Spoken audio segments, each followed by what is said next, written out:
Que estágio que tá, né, essa PL?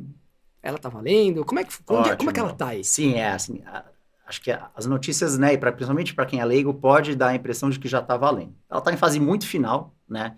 Então, ela foi aprovada primeiramente na Câmara, depois foi para o Senado fez pequenas mudanças, algumas emendas, coisas assim, e foi aprovada no plenário do Senado. Agora foi para a sanção presidencial. Então, essa é toda a dinâmica de tramitação legislativa. Agora está aguardando simplesmente sanção do presidente, que ele pode vetar alguns pontos, mas como esse projeto veio originalmente do governo e é total interesse do governo, o que a gente acredita é que ele vai sancionar sem veto Mais algum. fácil o Botafogo ganhar o Campeonato Brasileiro. Exato, que tem algum veto. Exatamente. E aí o que acontece? Sendo sancionado ainda neste ano, que é o que provavelmente acontece, ele passa a valer a partir do ano que vem. Ou seja, offshores e fundos a partir do ano que vem já vão estar sujeitos à regra antidiferimento que a gente falou aqui. Vai ter um efeito já para esse ano, que a gente vai falar aqui ao longo do podcast, que é a questão de tributação de estoque, né? Então, apesar de a regra só valer para o ano que vem, exatamente, já vai gerar efeitos para esse ano. Perfeito. Então, acho que a gente pode entrar direto agora no assunto e começar a falar um pouquinho dessas principais mudanças. Eu queria começar falando da parte dos investimentos offshore, ou seja, investimentos no exterior, seja de pessoa física, né, que investe diretamente no exterior, seja de uma empresa offshore. Quais são as principais mudanças que essa PL trouxe para a gente, Bessa? Claro, Val, vamos lá. Então, você tocou num ponto super importante, né? Você falou do investimento direto. Acho que pouco se falou a respeito dele nas notícias, na mídia de modo geral, mas o projeto não altera só a parte de investimentos via offshore, mas também a parte de investimento direto. Como que é isso, né? Para quem está ouvindo a gente. Para você investir no exterior, você pode fazer isso via offshore, como eu expliquei, mas você pode fazer diretamente. Você vai abrir uma conta no exterior, com alguma plataforma, até... Hoje tem diversas. Começou com a Avenue, mas hoje você tem a XP, o BTG, a C6, você consegue. Então tem diversas plataformas que o próprio investidor, pessoa física, consegue transferir $100 e investir. Comprar uma ação lá fora, se quiser. Exatamente. Como que funcionava esse tipo a tributação desse tipo de investimento até hoje? Era bem mais complicado. Então, eu acho que se a gente tira alguma coisa boa, algum mérito desse projeto de lei, é que pelo menos para esses investimentos diretos, o projeto simplificou. Perfeito. Então, como que é hoje e como vai ficar? Hoje é assim, não tem um sistema unificado. Então, a pessoa tem que olhar o tipo de rendimento que ela está tendo para ver qual é a tributação. Por exemplo, se a pessoa investe em ação lá no exterior, ela tem lá a ação da Apple, da Amazon, qualquer coisa, essa ação paga dividendo para ela tem que aqui no Brasil recolher 27,5% sobre esse dividendo. Perfeito. Ela não tem ação, ela tem bond. Ela recebeu um cupom desse bond. Aí o cupom tem outro tratamento. A Receita entende que isso é um ganho de capital e que você paga lá os 15 a 22,5 a depender do valor. Perfeito. Né? Ou você pode ter também um ganho de capital na alienação de alguma aplicação financeira. Aí são os mesmos 15 a 22,5. E qual que é o detalhe? Essa tributação é mensal. Então, todo o pagamento é sempre até o último dia do mês seguinte. Então, uma pessoa que tem muitas aplicações no exterior, pode ser que todo mês ela tenha que gerar 2 DARFs. Um para o tal do dividendo, que é um DARF específico, e outro para as outras aplicações. Acho que, como dá para imaginar, é uma zona. Na prática, eu com clientes que investiam diretamente, que investem diretamente, quando chegar, eu fiz N conversas com contadores, porque tem muitos contadores bons que não têm a expertise para fazer essa dinâmica, esse acompanhamento dos investimentos fora. Então o bonde vai e paga um cupom. E qual o dólar que se usa? Quando que eu tenho que pagar isso? Eu pago no mês subsequente? Eu consigo compensar? Não consigo? Como é que eu declaro isso na minha declaração de ajuste do final de ano? Então, tinha muita dúvida. Eu pegava muitas declarações feitas de maneira equivocada ou impostos que deixaram de pagar porque não sabia que tinha que pagar no mês que vem, no mês seguinte. Né? Não, exatamente. Então, acho que o mérito do projeto de lei nessa parte de investimento no exterior foi que ele simplificou. Então, como que vai ser agora? Ele criou um sistema único.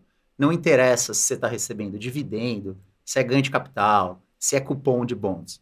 Você vai pegar tudo que é rendimento de aplicação financeira, e o projeto define o que são aplicações financeiras. Até, por exemplo, tem a questão de cripto lá, que gerou uma discussão. Sim. Mas, enfim, tudo aquilo que é considerado aplicação financeira, por definição do projeto de lei, e gerar rendimento, a pessoa vai apurar o rendimento final ao longo de um ano. Então, de 1º de janeiro até 31 de dezembro, rendimentos líquidos, inclusive, porque o projeto permite até compensar perdas com ganhos. Então, lá no final do ano, você vai apurar teu rendimento total de todas as suas aplicações no exterior. Deu um rendimento lá em dólar, você pega esse rendimento em dólar, converte para real pela taxa de 31 de dezembro e vai informar isso na sua declaração de IR. Então, o IR agora vai ser alterado, provavelmente a Receita vai criar uma ficha nova lá, Perfeito. exatamente para esses rendimentos do exterior. A pessoa informa esse rendimento líquido que eu falei já em real e paga 15% separado dos outros rendimentos. Perfeito. Então, ficou muito mais fácil, porque agora é uma vez só no ano, né? No ano seguinte, inclusive, porque é no IR, você consegue compensar ganhos e perdas. Acho que nesse ponto o projeto ficou muito bom, porque simplificou. Até a questão da alíquota ficou boa, porque agora você paga uma alíquota fixa, o flat, como a gente costuma falar, de 15%.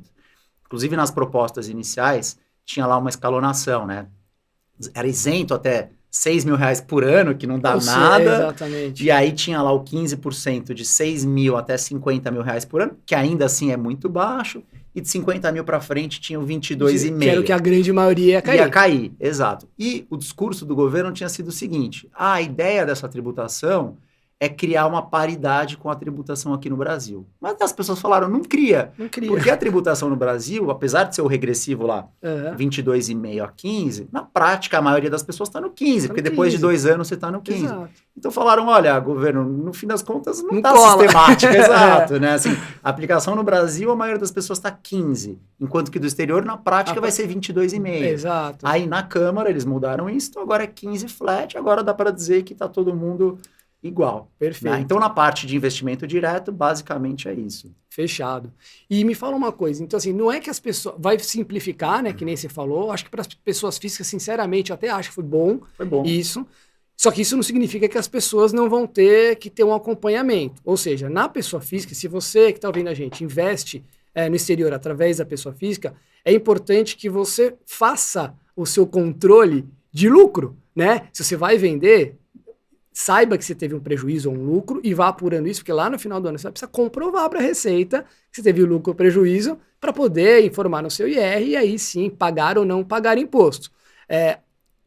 Hoje existem essas corretoras que têm alguns relatórios muito bons, tá? E que eles já fornecem para você. Mas eu não contaria muito com o relatório da corretora, eu faria uma planilhinha Excel lá e se você compra e vende, primeiro que a gente já é um pouquinho contra ficar comprando e vendendo ativo com uma frequência maior, mas a gente entra mais na parte de investimento, esse é um assunto para uma próxima hora. E no que se refere a perdas no exterior, por exemplo, o PL muda esse tratamento? Como é que muda, funciona? Valtinho, é o que eu falei muito brevemente aqui, né? Então, na parte dos investimentos diretos no exterior, hoje, por exemplo, você não consegue fazer essa compensação. Então, por exemplo, alguém tem investimento num bond e numa ação. Aí ganhou dinheiro no bond, mas perdeu o dinheiro na ação. A sua perda aqui na ação morreu. Você não consegue compensar com o ganho do bond. Agora vai ser diferente. Então, agora, como eu falei, você vai apurar todos os rendimentos líquidos, né? Os que deram lucro, menos todas as suas perdas. Aí o que você informa no seu IR é só aquele líquido. E aí tem mais o seguinte: se você tiver tido mais perda do que ganho, e vamos dizer que essa pessoa tem também uma offshore, além dos investimentos diretos, por alguma razão ela tem os dois, pensar. Se as perdas no direto sobrarem ainda, ela pode usar para compensar o lucro que ela teve da offshore, por exemplo. Exatamente. Se ela não tiver offshore, ela pode carregar essa perda para o ano seguinte. Então, a gente não viu a cara, né? Como é que vai ficar a cara do IR agora, só vai vir ano que vem, mas talvez ali até tenha um campo para informar saldo de perdas no ano, você carrega isso para o ano seguinte. Então, isso ficou muito bom também do projeto. Perfeito. Ficou bacana isso, realmente. O que a pessoa física deixa também de ter de benefício que ela tinha, né, que ela perde, seria aquela venda de até 35 mil reais, que a gente tem também como ações aqui, até 20 mil, lá no exterior era 35 mil reais, que você podia fazer e ficar isento, né? Isso sai. Mas pelo que eu vi no projeto também, a gente tem ainda, se o investidor tiver dinheiro, né, dólares lá, por exemplo, numa conta no exterior não remunerada, ele também está isento de imposto por uma possível valorização cambial, correto? É isso aí, esse ponto não mudou, Valtinho. Então, essa era uma regra que a gente já tinha antes, né? Basicamente funciona o seguinte: aquela pessoa que tem uma conta corrente, né? Uma checking account lá no exterior, que não é remunerada, obviamente ela não gera rendimento, mas pode ter variação cambial. Perfeito. Então, esta variação cambial não é tributada e vai continuar não sendo tributada. Só tem um detalhe aí, que 2 anos atrás a Receita soltou um entendimento que mudou um pouco isso, porque ela fala assim, você não tributa essa variação cambial dessa conta corrente enquanto o dinheiro está lá. A hora que você tira e traz, aí pode ser que você tenha que apurar um ganho de variação cambial entre dia 31 de dezembro do último ano e o momento que você trouxe o dinheiro. Muita gente discorda desse entendimento da Receita, mas é uma nuvem que paira aí sobre isso. Mas você está certíssimo que, enquanto o dinheiro está lá, não tem tributação nenhuma de variação cambial. Perfeito, perfeito.